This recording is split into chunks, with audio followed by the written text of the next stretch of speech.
नमस्कार। बाल सभा में पधारे सभी बच्चे और बच्चों के अभिभावकों का, माता पिता का, सभी का राष्ट्रीय बाल अधिकार संरक्षण आयोग की ओर से मैं हार्दिक अभिनंदन करता हूं। आप सभी का इस बाल सभा में बहुत बहुत स्वागत है। जैसा कि इस पूरे के पूरे लॉकडाउन के दौरान हम लोगों ने ये तय किया था कि बाल सभा के माध्यम से बच्चे अच्छी बातों को जानेंगे, समझेंगे और ऐसे आदर्शों को सीखने की कोशिश करेंगे जिनको अपने जीवन में उतार कर वे बेहतर नागरिक बन सके। इसी क्रम में आज हमारे बीच में आदरणीय अतुल कोठारी जी उपस्थित हैं, जिन्होंने राष्ट्रीय बाल आयोग का ये निवेदन स्वीकार किया कि बच्चों को चरित्र निर्माण एवं व्यक्तित्व विकास पर आज वो बाल सभा में बातचीत करने के लिए पधारे हैं। मैं राष्ट्रीय बाल अधिकार संरक्षण आयोग की ओर से आदरणीय अतुल कोठारी जी का अभिनंदन करता हूं और आपको धन्यवाद करता हूं कि आपने अपना महत्वपूर्ण समय बच्चों के लिए निकाला। आदरणीय कोठारी जी एक बहुत ही विद्वान शिक्षाविद के रूप में प्रख्यात हैं और व्यक्तित्व निर्माण एवं चरित्र निर्माण एवं व्यक्तित्व विकास पर आपके व्याख्यान पूरी देश भर में आयोजित होते आए हैं। मैं आग्रह करूंगा आदरणीय अतुल कोठारी जी से कि वे बच्चों से बातचीत करना प्रारंभ करें।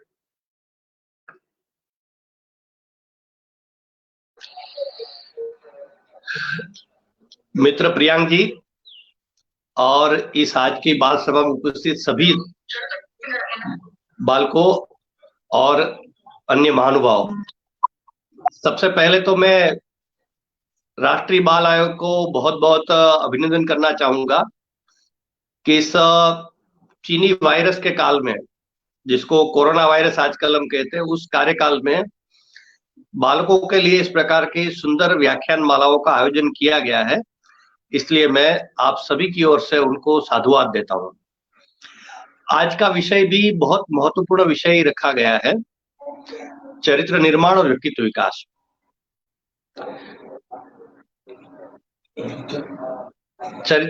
चरित्र का जो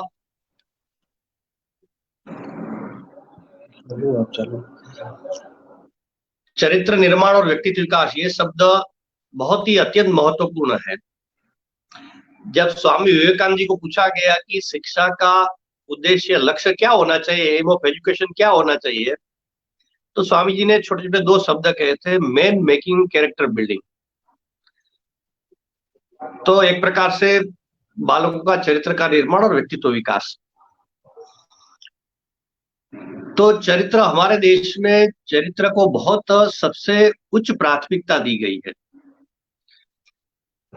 जब स्वामी विवेकानंद जी एक बार अमेरिका गए थे, तो पहली बार वो अमेरिका गए थे, तो उनका जो पहनवेश था, जो हम लोग देखते हैं हमारे यहाँ साधु संत जिस प्रकार का पहनवेश पहनते हैं, उसी प्रकार का वो कपड़े पहनकर वहां गए थे, ड्रेस ऐसा ही था उनका। तो वहां के लोग उसको कुछ हंसी मजाक कर रहे थे, क्योंकि उन्होंने पहली बार जिंदगी में ऐसा ड्रेस देखा था अमेरिकन लोगों ने। तो स्वामी जी उनकी मजाक कमेंट सुनने के बाद स्वामी जी ने कहा कि आपके देश में मनुष्य का व्यक्तित्व, यानी व्यक्ति की पर्सनालिटी, ये आपके यहाँ आपका टेलर, दर्जी बनाता है, इसलिए आप उनके कपड़े, उनके ड्रेसेस के आधार पर उनका नाप निकाल रहे हैं। लेकिन हमारे देश में, भारत में, मनुष्य का व्यक्तित्व, मनुष्य की पर्सनालिटी, ये चरित्र के आधार पर नापी जाती है। तो हमारे देश में चरित्र का सबसे ज्यादा महत्व दिया गया है कि व्यक्ति कैसा है, इसकी पहचान करना है तो उनका चरित्र कैसा है, यह उनकी पहचान है। चरित्र अच्छा भी होता है, बुरा भी होता है, लेकिन हम जब चरित्र की बात करते हैं, कैरेक्टर की बात करते हैं, तो हम पॉजिटिव, सकारात्मक अर्थ में हमारे यहाँ बात होती है कि चरित्र का अर्थ ही अच्छा चरित्र, अच्छा कैरेक्टर, गुड कैरेक्टर। अच्छा चरित्र, गुड कैरेक्टर बने कैसे, ये एक प्रश्न है। लेकिन स्वामी विवेकानंद जी ने बहुत सुंदर शब्दों में ये बात कही है कि जो हमारी अच्छी आदतें होती है, गुड हैबिट्स, यही मूल्य है, यही वैल्यूज है। जैसे सुबह जल्दी जगने की बात हो गई, नियमित एक्सरसाइज करने की बात हो गई, सात्विक भोजन की बात हो गई, ये सब अच्छी आदत है। जगकर माता पिता को प्रणाम करने की बात है। तो ये जो अच्छी आदतें जितनी भी है, गुड हैबिट्स जो जो है, वही मूल्य है, वैल्यूज है वही। और जो अच्छी आदतों को, गुड हैबिट्स को अपने जीवन में धारण करते हैं, वो नैतिकता के रास्ते पर चलता है, जिसको हम आजकल मोरल वैल्यूज भी कहते हैं। और जो अपने जीवन में ये मोरल वैल्यूज, नैतिकता धारण करता है, वही चरित्रवान आदमी कहा जाता है, मनुष्य कहा जाता है। तो हमारे जीवन में जो छोटी छोटी बातें हम करते हैं, वो अच्छी है कि बुरी है, वो हमने तय करना है। जो अच्छी आदतें जो जितनी अधिक धारण करेगा, वो अच्छा चरित्रवान व्यक्ति बनेगा। तो ऐसे चरित्रवान लोगों से ही देश बनता है, समाज बनता है। हमारे जिन जिन को महापुरुष आज मानते हैं, वो इस प्रकार का उनका बहुत अच्छा चरित्र था, इसलिए हम उनको महापुरुष मानते हैं। तो ये चरित्र की बात है। दूसरी बात है व्यक्तित्व विकास, पर्सनालिटी डेवलपमेंट। आजकल इसकी बहुत व्यापक चर्चा है, देश में, दुनिया में चलती है। लेकिन पर्सनालिटी डेवलपमेंट, व्यक्तित्व विकास, ये है क्या? आजकल जो आधुनिकता की दौड़ में जो वेस्टर्न कॉन्सेप्ट है, पश्चिम का जो दृष्टिकोण है, उसी को हम व्यक्तित्व विकास की बात मान लेते हैं। यानी लीडरशिप, कम्युनिकेशन स्किल,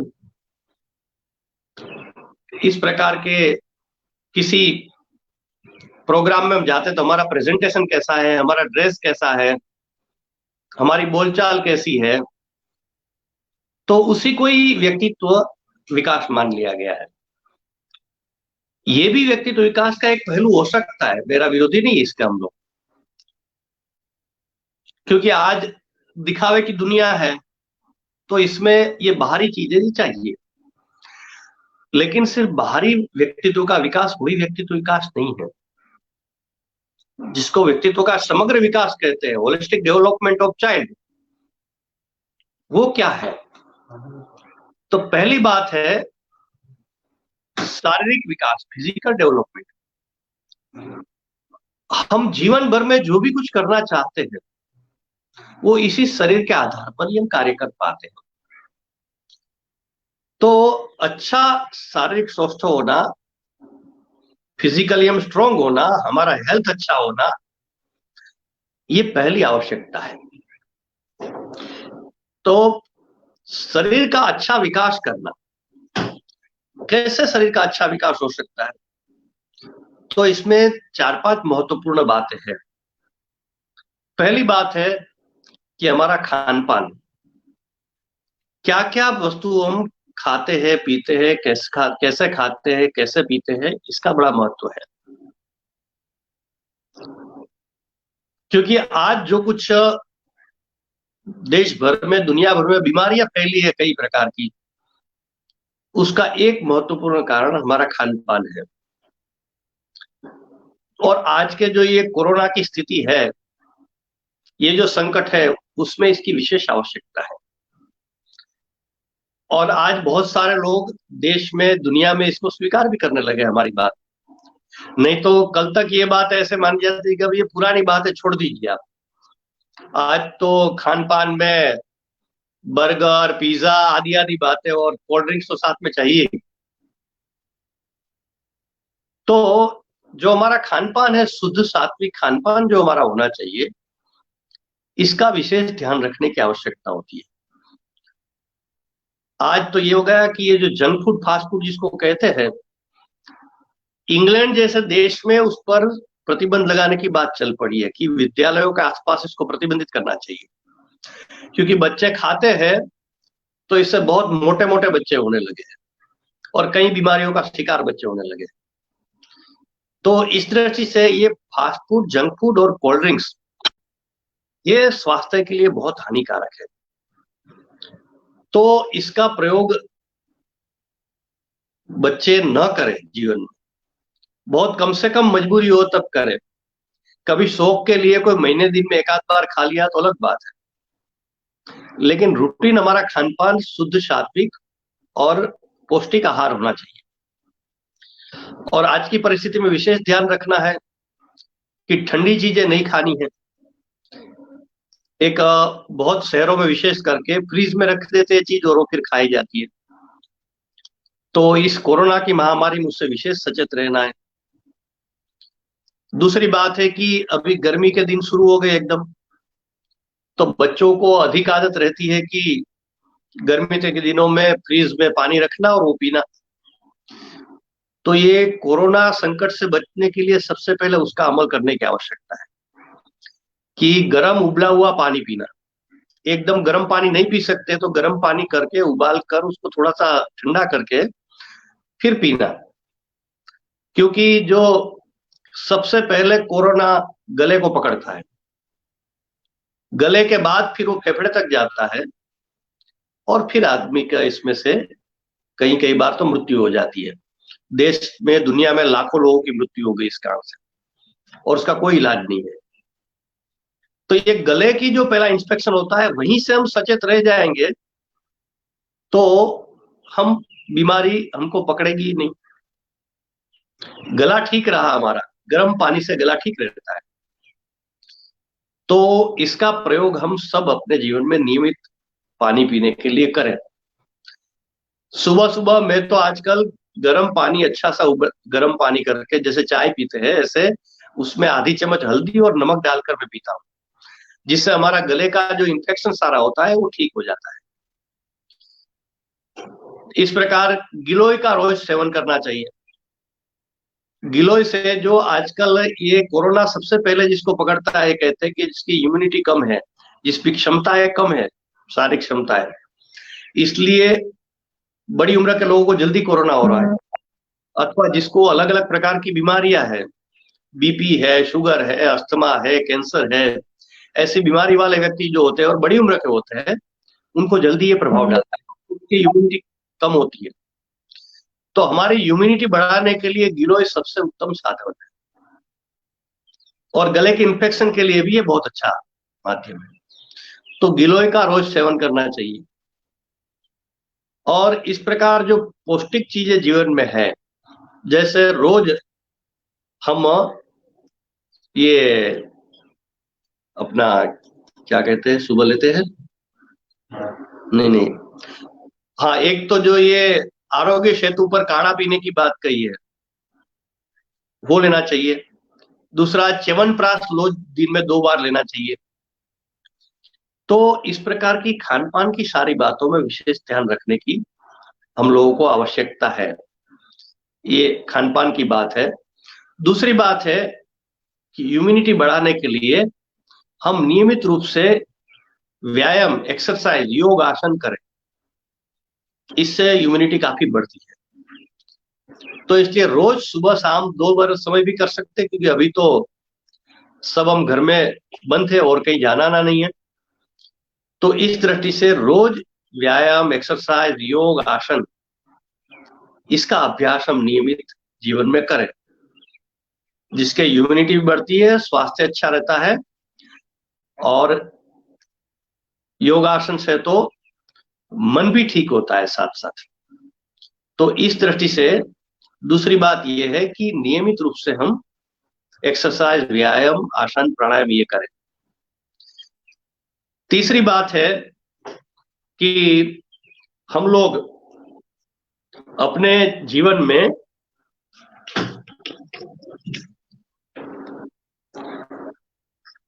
निंद्रा, ऊंघ, इसका भी अपना स्वास्थ्य के साथ बहुत संबंध होता है।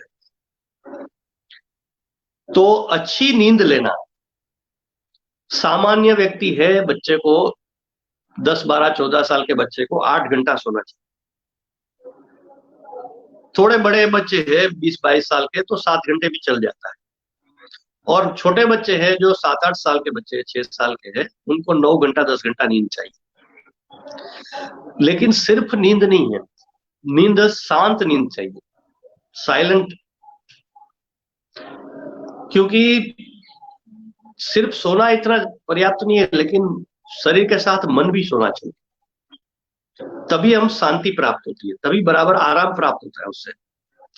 तो इसके लिए 2-3 बातों का विशेष ध्यान रखने की आवश्यकता है कि सोने से आधा घंटा पहले टीवी अथवा मोबाइल का प्रयोग नहीं करना है। मान लो आप 10:30 बजे सोते हैं, 10 बजे सोते हैं, तो 9:30 के बाद टीवी अथवा मोबाइल का प्रयोग नहीं करना, क्योंकि जो सोते समय जिस चीजों का प्रयोग करते हैं ये हमारे इनर माइंड जिसको कहते हैं उसमें वो स्थापित हो जाता है, और उसी प्रकार के विचार, उसी प्रकार के स्वप्न आते हैं। और ये अनुभव सिद्ध बात है, मैंने स्वयं भी प्रयोग किया है कि जिस दिन रात को थोड़ी देर तक टीवी या मोबाइल का उपयोग किया, फिर रात को जल्दी नींद नहीं आती है।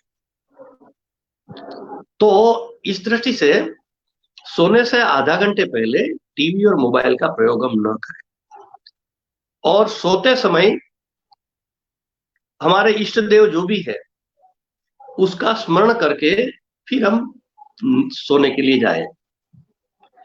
तो रात को सोते समय जो अंतिम विचार हमारे मन में रहता है वो ही फिर हमारे रात के हमारे इनर माइंड में चलता रहता है, और सुबह उठकर भी उसी प्रकार के विचार आते हैं।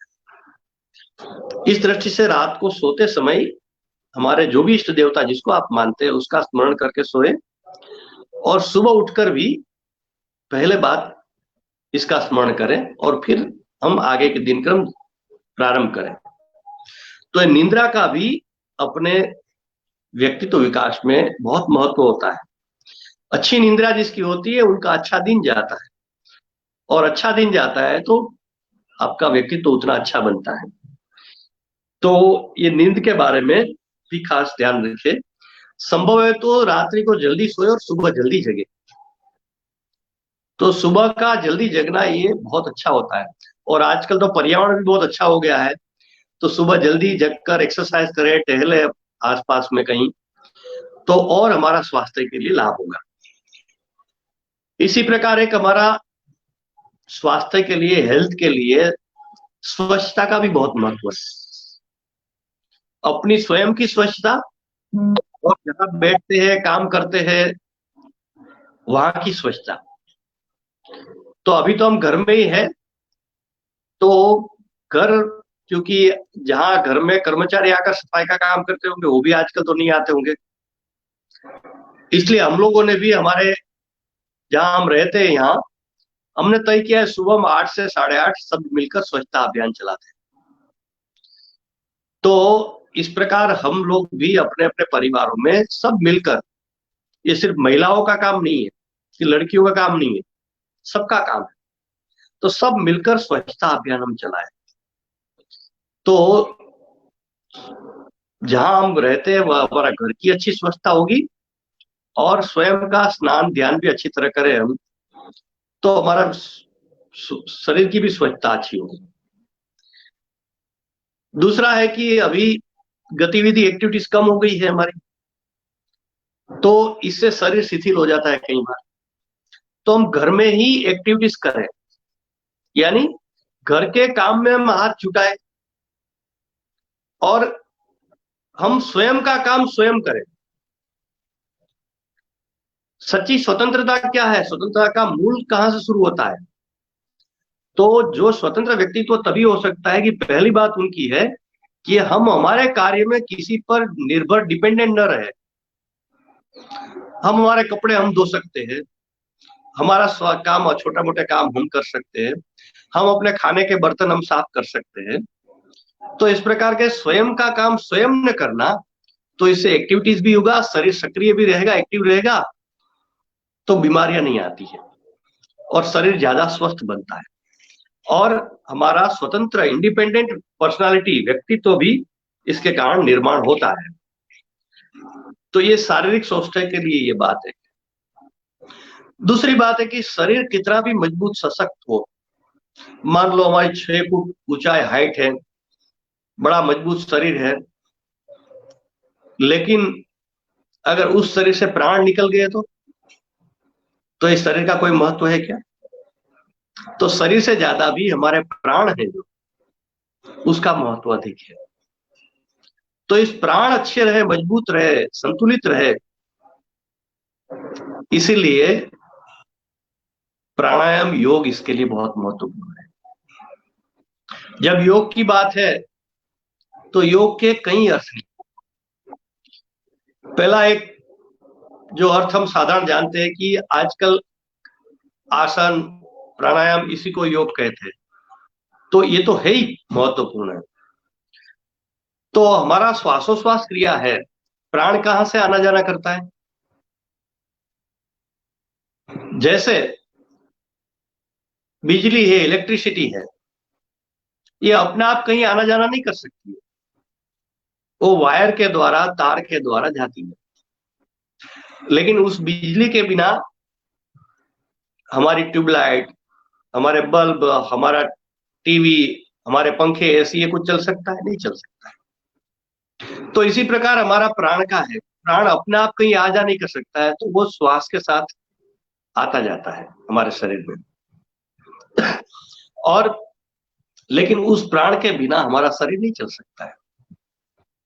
आपका जो कोई भी शरीर का पार्ट्स, अंग काम नहीं करता है, मान लो आपकी एक अंगुली डेड हो गई, तो समझ लिए कि वहां प्राणवायु, ऑक्सीजन नहीं पहुंच रहा है।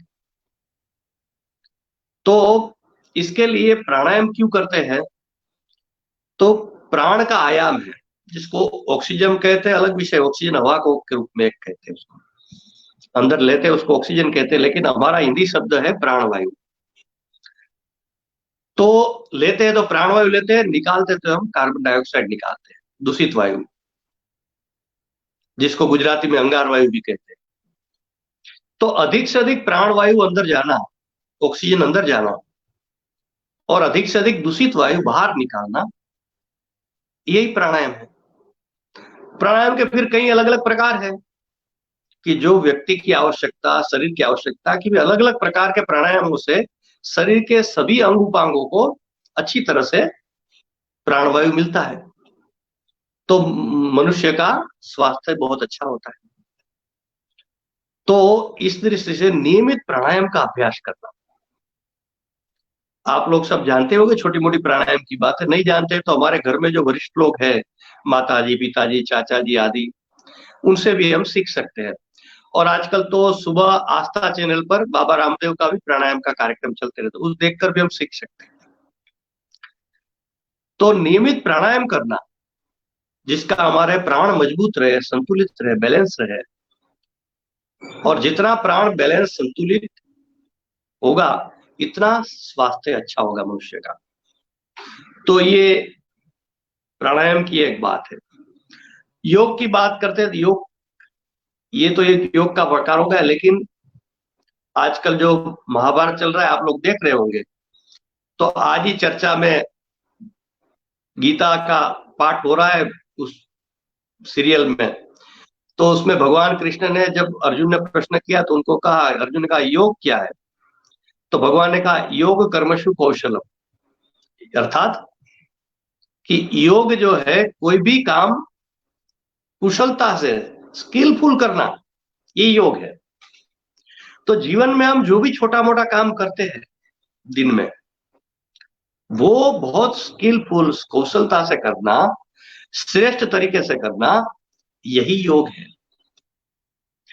तो कोई काम खाना पूर्ति के लिए नहीं करना चाहिए, बहुत अच्छी तरह से काम करना चाहिए, स्किलफुल करना चाहिए, कुशलता से करना चाहिए, तो वही योग है। तो इसी से मनुष्य के व्यक्तित्व का स्किलफुल, इनका पर्सनालिटी बनती है, कौशल युक्त व्यक्तित्व उनका बनता है। तो ये भी एक योग का अर्थ होता है। तो ये प्राणों के विकास की बात आ गई। तीसरी बात है मन का विकास। अब ये एक बड़ा प्रश्न आता है, आ सकता है मन में कि मन का विकास यानी क्या? ये बड़ा हो गया तो मन का विकास हो गया क्या? तो मन का विकास सबसे महत्वपूर्ण चीज है, क्योंकि मनुष्य के सारे व्यक्तित्व का आधार मन पर है। एक कहावत है ना, मन चंगा तो कठौती में गंगा, कि मन अगर अच्छा है तो सब कुछ ठीक हो जाता है। तो मन ठीक कैसे रहे? क्योंकि आज जो स्थितियां है, आज जो ये कई बार ये कोरोना की स्थिति के कारण हम लोग घर में रहने पर मजबूर है, तो कई लोग तनाव में आ जाते हैं कि घर में बैठे बैठे करना क्या। तो ये मन का ही कारण है तनाव आना। मन बहुत चंचल है, अस्थिर है, भटकता रहता है इधर उधर। मन को शांत, स्थिर, एकाग्रता, तनाव मुक्त करना, यही मन का विकास है। तो इस दृष्टि से मन के विकास के लिए हम छोटे छोटे कई प्रकार के प्रयोग कर सकते हैं कि ओमकार सबसे सरल और श्रेष्ठ माध्यम है मन की एकाग्रता के लिए। कि आप अध्ययन के लिए, स्वाध्याय के लिए बैठते हैं, आप स्टडी के लिए, होमवर्क करने के लिए, रीडिंग के लिए बैठते हैं, तब अगर, क्योंकि हम सब मनुष्य हैं, कई प्रकार के विचार हमारे मन में चलते रहते हैं, तो फिर उसमें हम पढ़ाई करते हैं, स्टडी करते हैं, रीडिंग करते हैं, तो कितना हमारे दिमाग में जाएगा। परंतु उस समय मन में कई प्रकार के विचार चल रहे हैं, लेकिन अगर हम शांत चित्त से आंखें बंद करके 3 बार ओमकार करते हैं, तो धीरे धीरे मन शांत हो जाता है, सारे विचार धीरे धीरे स्थगित हो जाते हैं, दूर हो जाते हैं, मन खाली हो जाता है। और फिर हम स्टडी करते हैं, अध्ययन करते हैं, रीडिंग करते हैं, तो बहुत अच्छी तरह से याद रह जाता है, मेमोरी बहुत शार्प होती है। तो ये आप छोटा सा प्रयोग कभी भी करिए कि जब भी आप रीडिंग के लिए, होमवर्क के लिए, कुछ पढ़ाई के लिए घर में बैठते हैं, तब पहले 3 बार अच्छी तरह से ओमकार करिए और फिर शुरू करिए। देखिए आपको बहुत फर्क नजर आएगा। तो ये मन को एकाग्र करने का एक ये प्रयास है। मन क्या है? पानी जैसा है। पानी जब बारिश गिरती है, तो उस बारिश को, पानी गिरने के बाद नदी, और नदी से समुद्र में जाने के लिए कुछ करना नहीं पड़ता है प्रयास, वो अपने आप जाता है। तो मन का भी ऐसा है, मन नीचे की तरफ जाता है, नेगेटिविटी की तरफ जल्दी जाता है। अभी आज कोरोना का संकट है, तो कोरोना में क्या क्या समस्या है वही चर्चा होती रहती है, और कई लोगों को इसके कारण कई प्रकार की तनाव और बीमारियां शुरू हो जाती है। हमारे एक मित्र ने मुझे कहा कि मुझे रात में कोरोना का स्वप्न आने लगे। तो फिर मैंने कहा आपने क्या किया? तो उन्होंने कहा कि मैंने न्यूज देखना, समाचार देखना टीवी पर बंद कर दिया, क्योंकि टीवी में आज और समाचार कुछ आता ही नहीं है। तो मेरा भी आपसे निवेदन है कि बहुत आवश्यक ऐसा थोड़ा न्यूज समाचार देखिए आप। दिन में 10, 15, 20 मिनट जो मुख्य मुख्य समाचार जब भी आते हैं तो उतना देख लीजिए। बाकी दिन भर सीवी के सामने न्यूज मत देखिए, चाहे आप हो, चाहे आपके घर के बड़े लोग हो। इसके बदले रामायण देखिए, महाभारत देखिए, और अच्छी सीरियल है जो जो आती है वो देखिए, जिससे मन स्वस्थ और आनंदित रहेगा। तो ये मन तनाव में ना आए, इसके लिए भी इस प्रकार का प्रयास करने की आवश्यकता होती है, क्योंकि मन नीचे की तरफ, नेगेटिविटी की तरफ बहुत जाता है। आज कोरोना की स्थिति में मैं आपको होमवर्क देता हूं, लेसन देता हूं कि आप एक अब विचार करके, चर्चा करके लिखिए। लेख नहीं लिख सकते तो बिंदु लिखते, पॉइंट लिखिए सिर्फ, कि इस परिस्थिति में क्या क्या अच्छी बातें हो रही है। जैसे पर्यावरण बहुत अच्छा हो रहा है, तो ऐसी कई बातें अच्छी भी हो रही है इसके कारण। तो ये मन को पॉजिटिविटी की ओर ले जाना, सकारात्मक सोच विकसित करना मन में, ये मन का विकास है। जैसे अभी उदाहरण के लिए मोबाइल, कंप्यूटर, इंटरनेट, ये सारी चीजें जो है हमारे सामने, इसमें कोई अच्छी बात है कि नहीं है? बहुत लाभ है, अच्छी बात है। जैसे आज हम कोरोना के कारण घर में बैठने के मजबूर है, लेकिन यही इंस्ट्रूमेंट के कारण मैं मोबाइल पर ही आज आपके सामने बोल रहा हूँ और आप सब सुन रहे हैं, देश के हजारों लोग सुन रहे हैं। तो इनका लाभ है, ये फायदा है इस सब की बात। लेकिन सामान्य मनुष्य क्या है कि मोबाइल में जो गलत बात है वो देखने के लिए ज्यादा प्रेरित हो जाता है। तो ये मन का स्वभाव है। कि नीचे की तरफ जाना, पानी के जैसे नीचे जाता है नेगेटिविटी। तो इस दृष्टि से मन को सकारात्मक की ओर ले जाने के लिए प्रयास करने पड़ते हैं हमको। तो मन सकारात्मक दृष्टि से अच्छा बने, शांत बने, एकाग्र बने, तनाव मुक्त बने, स्थिर बने, इसके लिए क्या बातें करनी चाहिए? तो इसके लिए 4-5 बातें बहुत महत्वपूर्ण है। पहली बात है संगीत। संगीत तो सबसे बहुत उत्तम बात है। मान लो कि कुछ न कुछ कारण से आप टेंशन में आ गए, मान लो घर में कुछ भाई बहन के साथ हमारा छोटा मोटा झगड़ा हो गया और हम टेंशन में आ गए, गुस्सा मन में आता है, तो ऐसे समय में मान लो आप संगीत जानते हैं तो आप कोई वाजिंत्र बजाना या गाना शुरू कर देंगे। नहीं जानते तो अच्छा संगीत जो भी आपको लगते है वो सुनना शुरू कर देंगे, तो धीरे धीरे आपका तनाव कम हो जाएगा, समाप्त हो जाएगा, क्योंकि आपका ध्यान डाइवर्ट हो जाएगा। नहीं तो आपका वो झगड़े में ही ध्यान था, इसके बदले आपका ध्यान संगीत में केंद्रित हो गया, और संगीत आनंद देता है। तो ये पहली बात है संगीत। दूसरी बात है स्वाध्याय। स्वाध्याय का मतलब क्या है? स्वयं का अध्ययन करना, अपने बारे में सोचना, अपने अंदर देखना, वहां से लेकर अच्छे पुस्तकों का अध्ययन करना, ये स्वाध्याय है। तो इससे भी अच्छी प्रेरणा, अच्छी बातें, हमारा मन पॉजिटिविटी की ओर, सकारात्मकता की ओर आगे बढ़ता है। तीसरी बात है सत्संग। सत्संग का अर्थ क्या है? अच्छे लोगों की बातें सुनना, देखना, अच्छे लोगों से विचार विमर्श करना, चर्चा करना, डिस्कशन करना, इंटरेक्शन करना, ये सत्संग है। अभी हम क्या कर रहे हैं? हम सत्संग कर रहे हैं आपस में। हम लोग रामायण देखते हैं, महाभारत देखते हैं, चाणक्य सीरियल आती है देखते हैं, वो भी एक प्रकार का सत्संग है। तो इस प्रकार की अच्छी बातों का आदान प्रदान करना, अच्छे लोगों का सुनना, चर्चा करना, ये सत्संग है। आप लोग रामायण या महाभारत देखते होंगे, तो आप क्या घर में इस पर फिर चर्चा करते हैं क्या सब मिलकर? तो मेरा एक निवेदन है कि रोज आधे घंटे घंटे घर के सब लोग बैठकर, जो आपको लगे दोनों सीरियल पर चर्चा करनी है, सिर्फ रामायण पर चर्चा करनी है, उस पर चर्चा करना। कुछ बातें हम बच्चे को समझ में नहीं आएगी, जैसे आज कृष्ण भगवान ने जो गीता के रूप में जो बातें अर्जुन को कह रहे थे, उसमें कठिन शब्द कहीं आते तो हमको समझ में नहीं आया, तो हमारे वरिष्ठ लोग हमको समझा सकते हैं। तो इस प्रकार का एक सत्संग करना रोज। हम लोग रोज 4 से 5, हम लोग सब परिवार के लोग मिलकर रोज एक एक विषय पर चर्चा करते हैं। आज हमने लाल बहादुर शास्त्री, हमारे पूर्व प्रधानमंत्री, पर हमने चर्चा की। तो इस प्रकार इसको सत्संग कहते हैं। चौथी बात है सेवा। सेवा यानी सर्विस एक्टिविटीज। तो जो ये कोरोना की महामारी है, उसमें बहुत लोग पीड़ित और परेशान है बेचारे, जो मजदूर है, जो गरीब है, रोज का कमाकर रोज खाने वाले हैं, झोपड़ियों में रहने वाले हैं, तो कुछ रोजगार भी नहीं रहा, तो कहां से खाए पिए?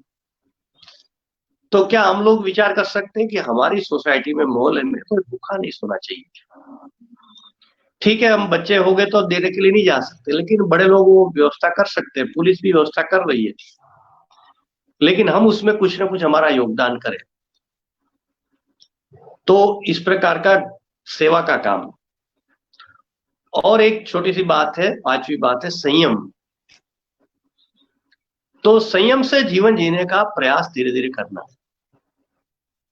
तो मैंने जब एक जगह ये बातें कही, तो 2 महिला प्रोफेसरों ने इसका प्रयोग करके मुझे बताया कि हमने हमारे कपड़े, चप्पल, जूते, घड़ी आदि आदि वस्तुएं कितनी हमारे पास, वो हमने गिनती की,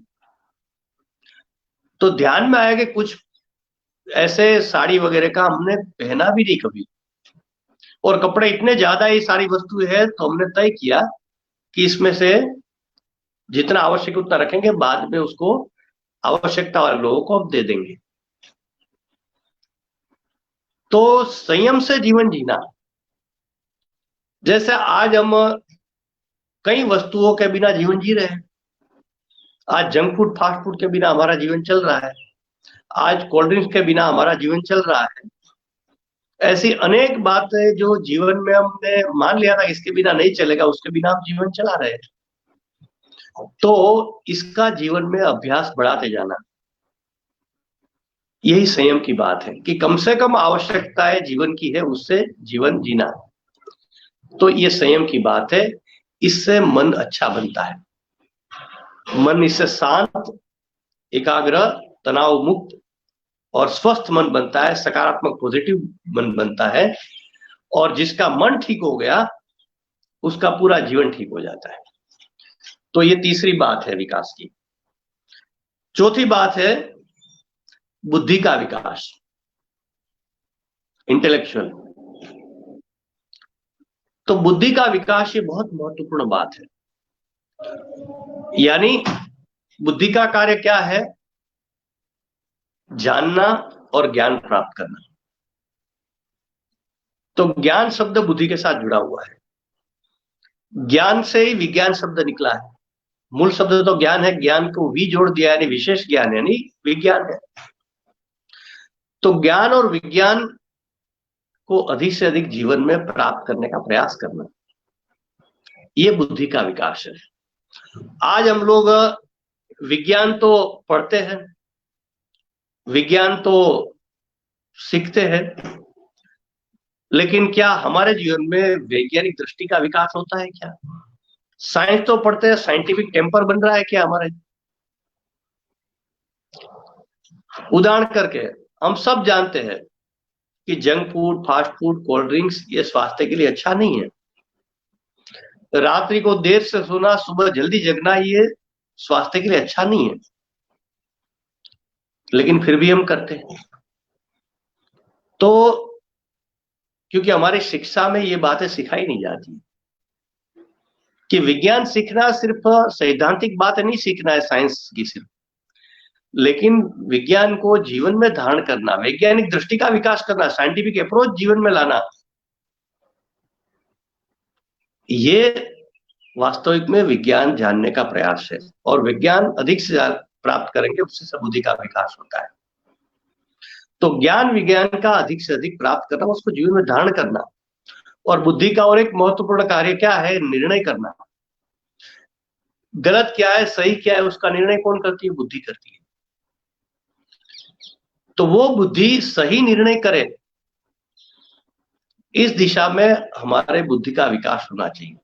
कोई भी बात का तुरंत निर्णय सुनने के बाद हमने नहीं करना चाहिए, उसको ठीक से जांच परखना और फिर उसका विचार करके शांत चित्त से उसका निर्णय करना चाहिए।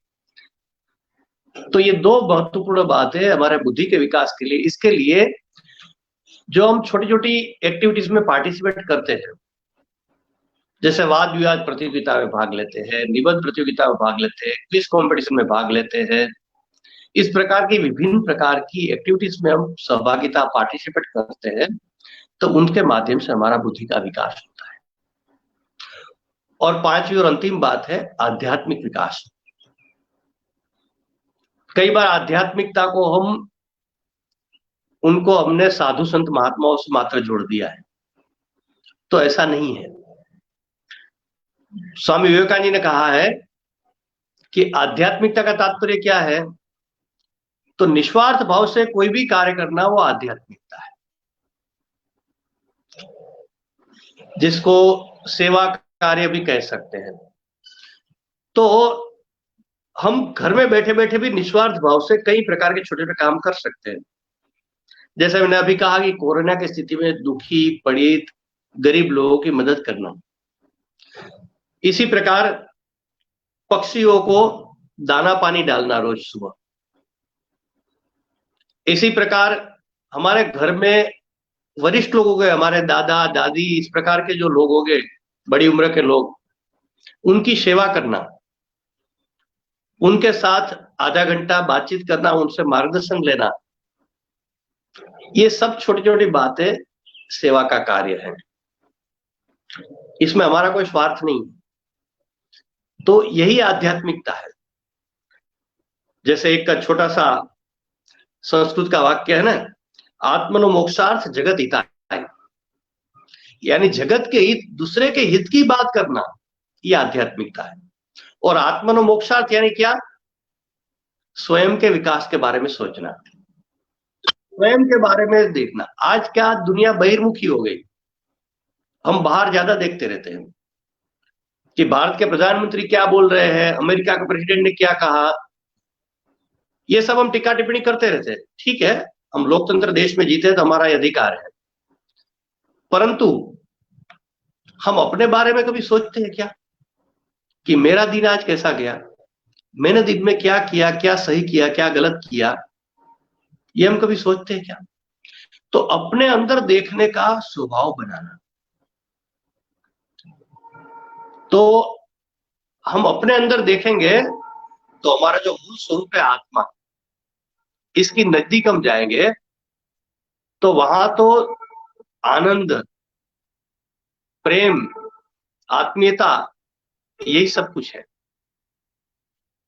तो इसलिए इसके लिए क्या करना, तो एक छोटा प्रयोग मैं आपसे बताना चाहता हूं कि रोज रात को, शाम को, रात को, कल दिन भर क्या करना है उसका एक समय पत्रक, टाइम टेबल बनाना।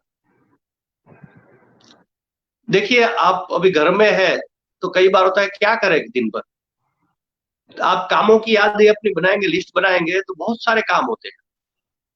तो ऐसा एक दिन भर का टाइम टेबल तैयार करना कि कल क्या करना है। फिर दूसरे दिन शाम को फिर वो देखना कि जो जो तय किया तो सब हो गया क्या, कुछ छूट गया तो कोई बात नहीं, दूसरे दिन कर लेंगे। तो जब ये करने लगेंगे तो अपने आप हम अपने अंदर देखने लगे, हम अपना एनालिसिस, समीक्षा करने लगेंगे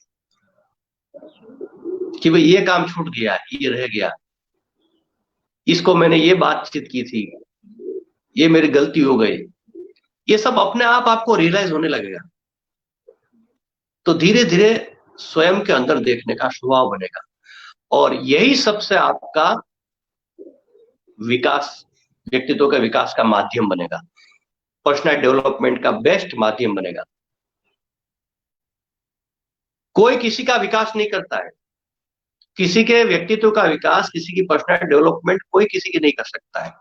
कोई मदद, सहयोग कर सकता है आप, लेकिन हमारा स्वयं का विकास तो हम नहीं करता है। तो इस दृष्टि से जब हम अपने को देखने लगेंगे, हम अपनी समीक्षा करने लगेंगे, हम अपने एनालिसिस करने लगेंगे कि मेरा क्या सही है, क्या मेरा गलत है, मुझे क्या करना चाहिए जीवन में, तो अपने आप अपने व्यक्तित्व का विकास, बहुत श्रेष्ठ व्यक्तित्व है इसमें से आप बन सकते हैं।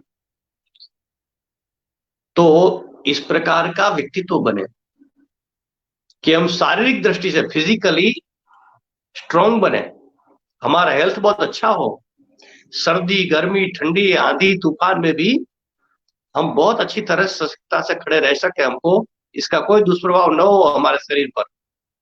ऐसा शारीरिक विकास, सशक्त, ऐसा फिजिकल डेवलपमेंट हमारा होना चाहिए। ये हमारा पहला बात है।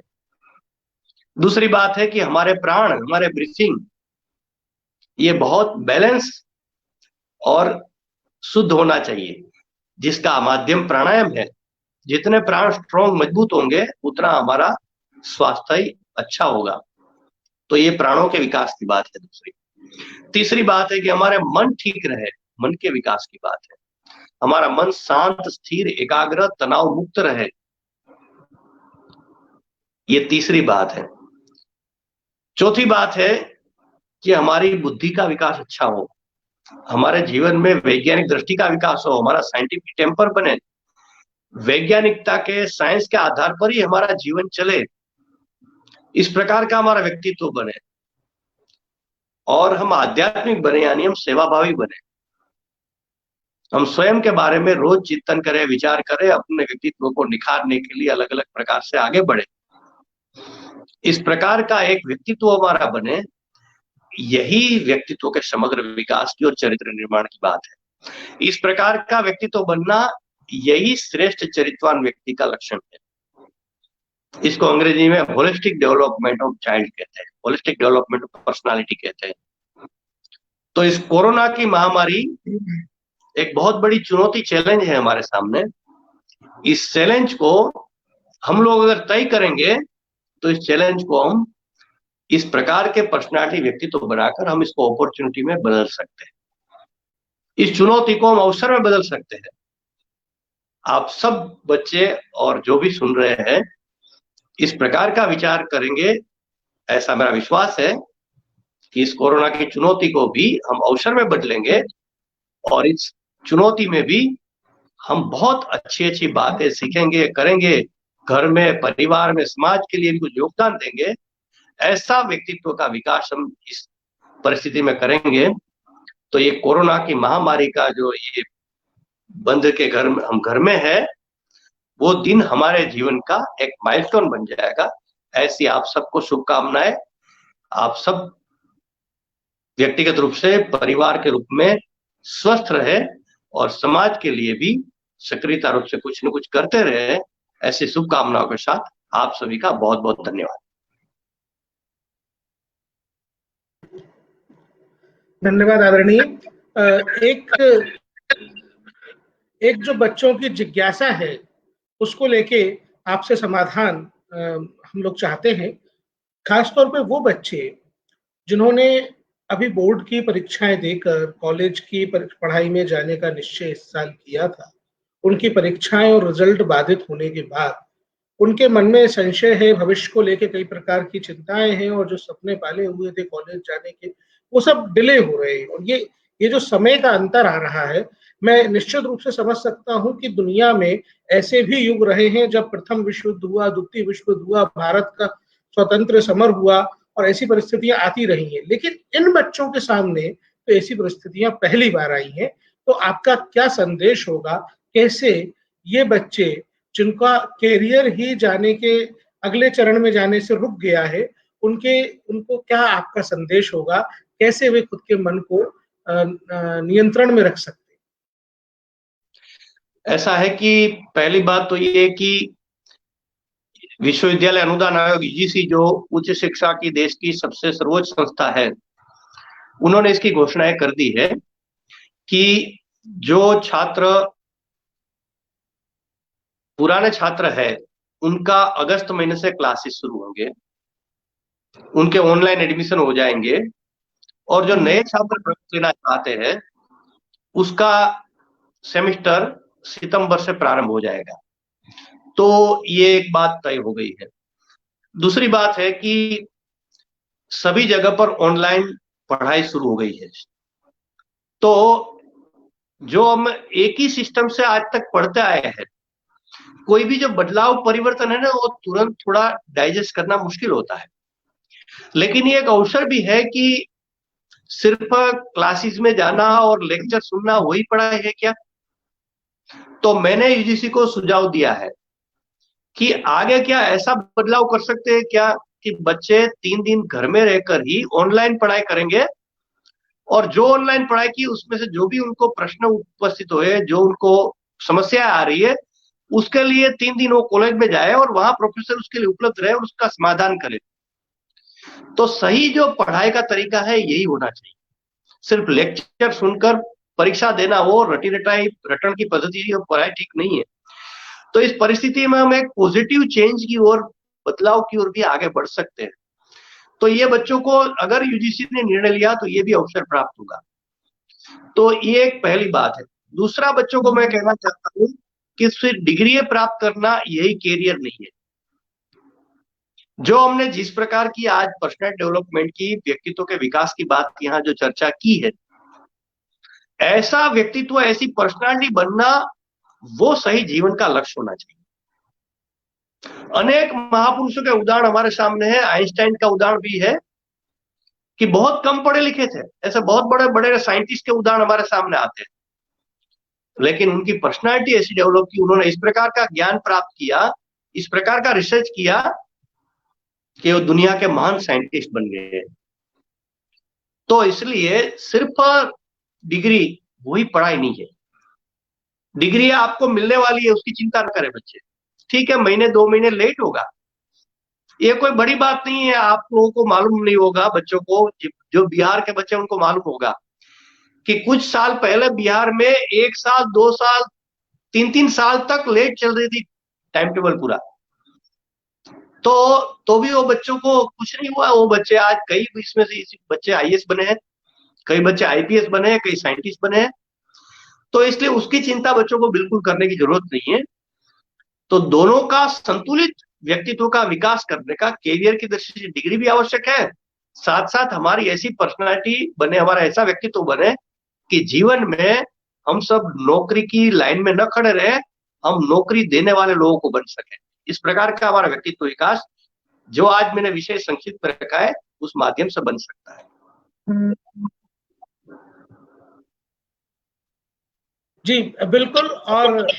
और हम लोगों को पूरा यकीन है कि जिन बच्चों ने आज आपकी वाणी के माध्यम से आपके संदेश को सुना है, वो निश्चित रूप से अपने जीवन में उतार कर एक बेहतरीन इंसान और उसके बाद एक बहुत अच्छे नागरिक बनने के लिए आगे बढ़ सकेंगे। आपका माननीय अतुल जी बहुत बहुत धन्यवाद कि आज आपने आयोग के आग्रह पर बच्चों के बीच आने पर के लिए हम लोगों का निवेदन स्वीकार किया। आपसे एक अनुरोध और है, आध्यात्मिकता का विषय आज बच्चों को और अभिभावक जो हमारे साथ जुड़े थे बहुत पसंद आया है।